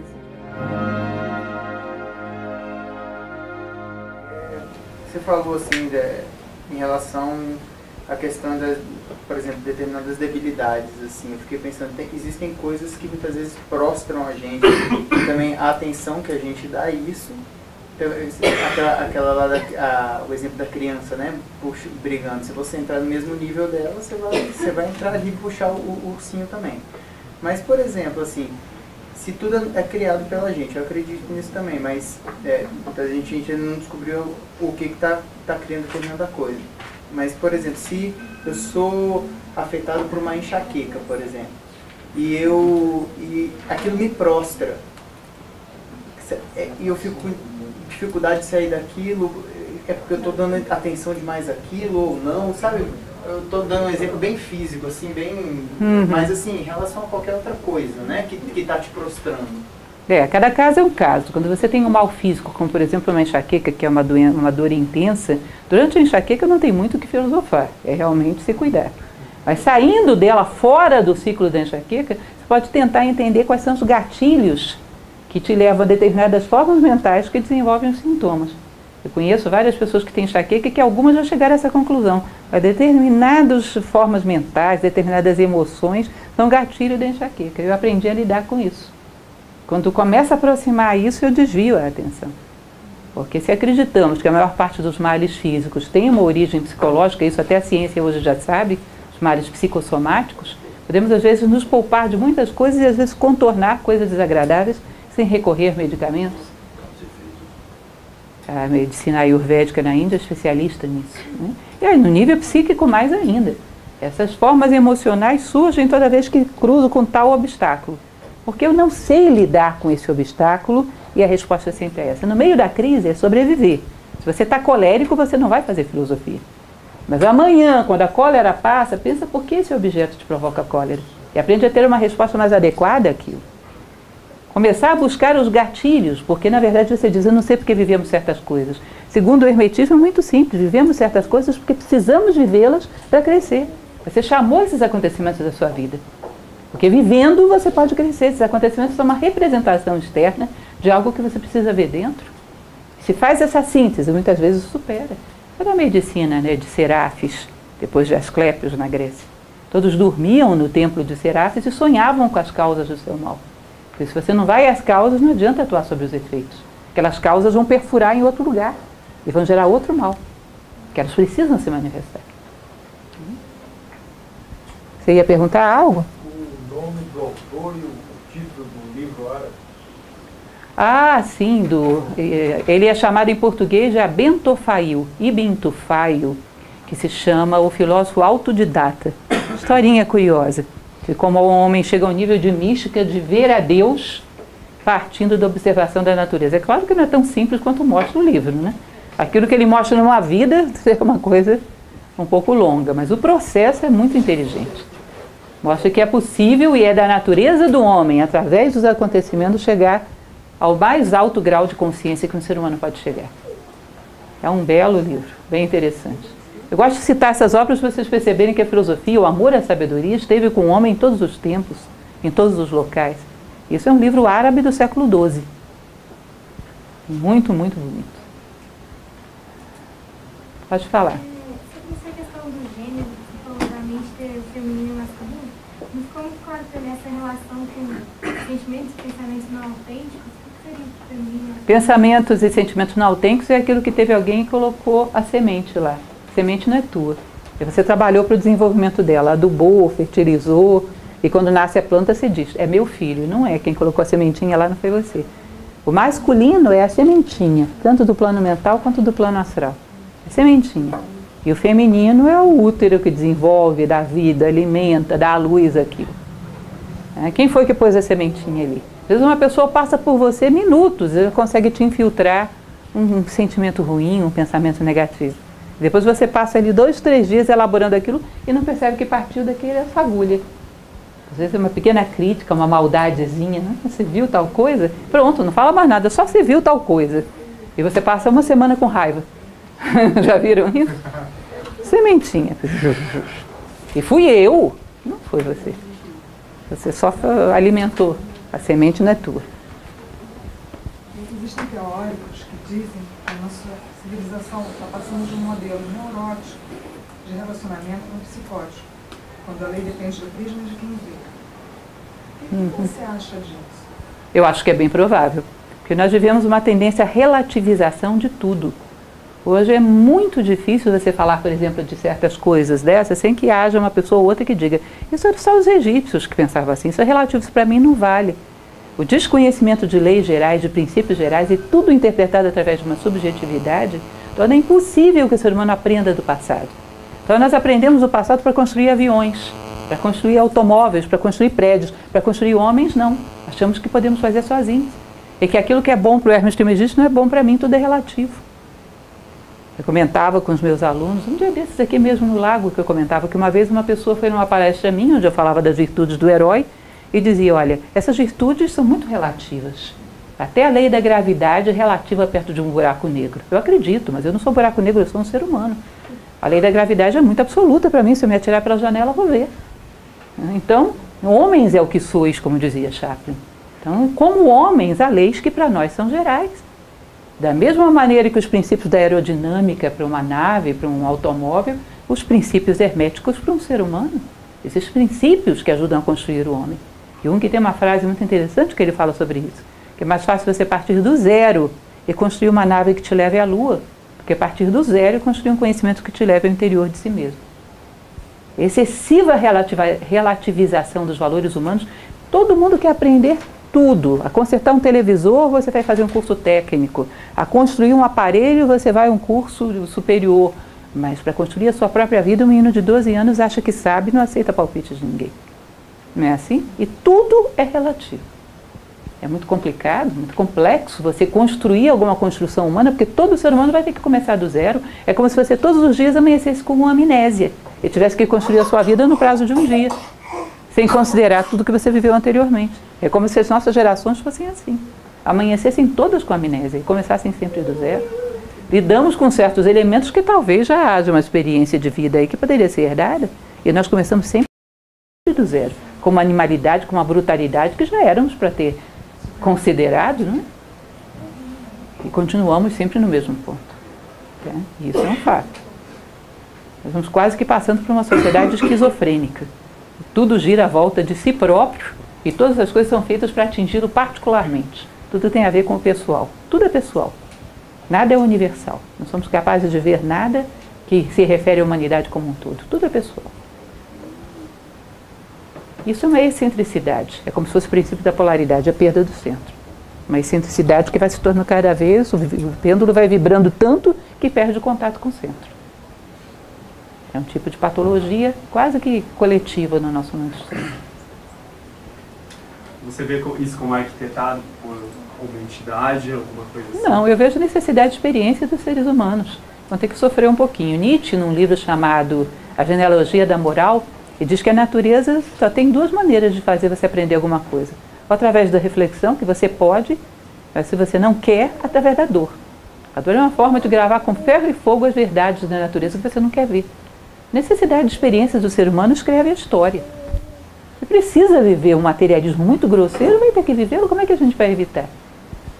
Aquelas pessoas que são um pouco mais maduras, às vezes, percebem isso em relação aos filhos. A mãe chega com uma filha numa festa, a filha nem entrou ainda na festa, ela olha, minha filha vai se interessar por aquele rapazinho ali, e vai se dar mal. Ela nem saiu do carro. Percebe o conhecimento da natureza humana que é previsível as cabeçadas, entre aspas, que vai ter que dar. Imagine um sábio olhando para a humanidade deve dizer isso. E com esses gostos, com esse egoísmo, porque egoísmo é um negócio que torna o homem muito previsível. É que nem o cachorrinho correndo atrás do rabo. Egoísmo torna o homem previsível. Ele vai correr através de benefícios pessoais. Até a personalidade se dissolver, ele vai correr atrás de benefícios pessoais. Enquanto não esgotar isso, não passar para um outro patamar de interesse, não neutralizar, não passar para um outro degrau, é mais ou menos previsível que vamos viver. É uma lei da natureza humana para evoluir. Depende de quando cada um de nós vai querer desenrolar esse papiro. O interessante disso é que regride, depois progride, é uma coisa assim que não tem muita lógica. Né? É entre aspas. Você tem que perceber que não podemos ser nem pessimistas nem otimistas. Né? Imagina uma grande senoide. Tchum, tchum, tchum. Se você pegar o ponto mais baixo agora e o ponto mais baixo lá atrás, parece que subiu um pouquinho. Mas o problema é que a gente está no ponto baixo. Agora, cuidado para vocês não considerarem que tudo, sei lá, o Egito teve sábios maravilhosos. Vocês acham que todo mundo que estava vivendo no Egito era sábio? A Grécia teve Sócrates e Platão, vocês acham que todo mundo era Sócrates e Platão? Se fosse assim, não teriam matado Sócrates. Então, quando a gente conhece um pouco da história, percebe que havia um nível de barbárie que, medianamente, a gente cresceu um pouquinho. Só que o processo de crescimento é lento. Você cresce depressa? Eu cresço? Ninguém cresce. Crescer como ser humano é lento. Que aí exige uma certa paciência com o ser humano e com a humanidade, né? Porque é uma senoide bem, assim, lenta. Se você pegar na média 3.000 anos, o ponto baixo, estava Átila jogando as criancinhas lá no poço para os lobos devorarem, né? Hoje tem quem faça isso? Tem, mas não é todo mundo. A maioria ficaria indignado. Já é moralmente condenável. Naquela época não. Criança do inimigo tem que jogar para o lobo. Não tinha. Como média, a humanidade não se escandalizaria com isso. Mas é um pouquinho assim, ó. A mesma velocidade que crescemos nós. Mas não podemos abrir mão de crescer. Entende? É bom de vez em quando você pega bons romancistas históricos, o próprio Christian Jacques é assim, Steven Pressfield, ele tem um livro muito bonito, que chama Tempos de Guerra, que ele conta como era a Grécia no tempo de Sócrates. Gente, era dureza. Não pensa que todo mundo era sábio na Grécia? Tinha sábios, mas não eram tantos assim. Já passamos por momentos muito duros. Tem que considerar isso e ter uma certa lucidez, nem tanto ao mar, nem tanto à terra. Progredimos, mas um pouquinho assim, é lento. É muito difícil pensar assim, né? Porque as coisas acabam cegando os nossos olhos. Tanta barbaridade, tanta crueldade, a gente acaba vendo que só o lado lamentável da humanidade. Com certeza, porque até a nossa indignação já é um sintoma positivo. Não devem ter sido tantos assim que se indignaram com Sócrates tomando a cicuta. Hoje você tem uma boa quantidade de humanidade indignada com o Estado Islâmico, por exemplo. Assim, ó, temos que ter paciência com nós mesmos e com a humanidade. Acreditar na humanidade, acreditar em nós mesmos e não deixar de trabalhar. Porque para isso viemos. Isso é nosso sentido na Terra. Trabalhar para a nossa evolução e a evolução da humanidade. Perder a esperança no ser humano é o pior que pode acontecer ao homem. Não tem chance. Não cresce nem ajuda ninguém a crescer. Né? Então o pessimismo é uma falácia, tem que ter cuidado com isso. Mais alguma dúvida, gente? Eu fiquei pensando, assim, depois que você falou sobre o primeiro princípio, que, não sei, ele parece ser o principal e eu fiquei imaginando se ele é mais forte do que os outros, que é o do mentalismo. Na verdade, de uma certa maneira, você tem razão. Tudo pode ser compactado dentro do mentalismo. É porque eu fiquei pensando, se eu tenho, por exemplo, a causa e o efeito. Eu tenho uma causa, mas eu consigo antever a consequência. E aí, através do mental, eu consigo mudar a consequência porque eu já antevi ela. Então, será que seria ele mais forte, assim, do que todos os outros e, na verdade, engloba já tudo? Você vai ver que se você ler o livro, eles passam um bom tempo falando sobre isso. A única forma de você entender que Deus, que era um uno, criou o universo é que seja uma criação mental, seja ilusória. Porque se ele é uno, ele não podia criar nada. Porque se ele criasse nada, ia ter dois. Se ele criasse alguma coisa, ia ter dois. Ele e o outro. E ele deixava de ser uno. A única forma que ele pode criar alguma coisa é criar como forma mental dentro da mente dele. Que aí as formas mentais aparecem que nem as coisas do mundo. Então, toda a realidade do universo manifestado seriam imagens dentro da mente divina, que os indianos chamam de Mahat. Tanto as coisas quanto as leis que as regem. É um universo criado com uma finalidade, não é casual, mas é todo ele ilusório. A realidade é eterna. Só o fato das coisas serem transitórias já prova que elas são sombras, segundo essa tradição. Transitoriedade é sintoma de ilusão. Aquilo que é não pode deixar de ser nem no tempo nem no espaço. Então, todas as outras leis se encaixam nisso. Tudo isso está acontecendo dentro da mente de Deus. Mas para que você supere, é que nem quando vocês, quando eram pequenos, jogavam War. Eu estou ficando já um pouco passada da moda, eu não sei. O War é um monte de países índios, você estava jogando, você estava em guerra. Você percebe que aquilo é uma ilusão. Você não estava em guerra com ninguém, é só um jogo. Mas para você vencer o jogo, tem que obedecer às leis dele. Senão você não sai dele vitorioso. Não é isso? Isso é um jogo dentro da mente de Deus, mas um jogo que tem leis. Se você quer superá-lo, tem que entendê-las e triunfar sobre elas. Saber se enquadrar nelas e superá-las. É um jogo, mas um jogo ordenado. Um jogo dentro da mente de Deus. E a grande ilusão é o mito da caverna de Platão. São sombras. Então, de uma certa maneira, tudo está aí. Isso é mental, o universo é mental. Aí você fica sabendo o quanto a tua vida também é mental. surge das tuas posturas mentais diante do mundo. Aí você encontra a causa de todas as consequências que são fatos na tua vida, em formas mentais que você teve em determinados momentos que chamaram a necessidade daquela experiência. Leiam um livro, vocês vão gostar, é muito interessante. Dos melhores livros que já li, o Caibalion, sensacional. Perto do que ela falou, assim, que eu percebi, é que todas essas leis, na verdade, não funcionaria sem a outra, como se a 7 fosse Isso. uma coisa só, né? São todas encaixadas e misturadas. Você viu que é difícil até você explicar o ritmo sem explicar a polaridade. E, enfim, elas estão todas amarradas e a polaridade vai gerar causa e efeito. Elas estão todas amarradas. E tudo encaixado dentro da mente de Deus. São os princípios com que funciona o pensamento divino. Na verdade é isso, é a lógica de Deus. Porque a lógica não é o princípio do pensamento humano, são os princípios com que funciona o pensamento divino. Você pode falar quem que falou aquilo que você falou que Deus seria uma linha que unia... É difícil você saber quem falou, porque isso está nos Vedas, é o princípio do Sutratma.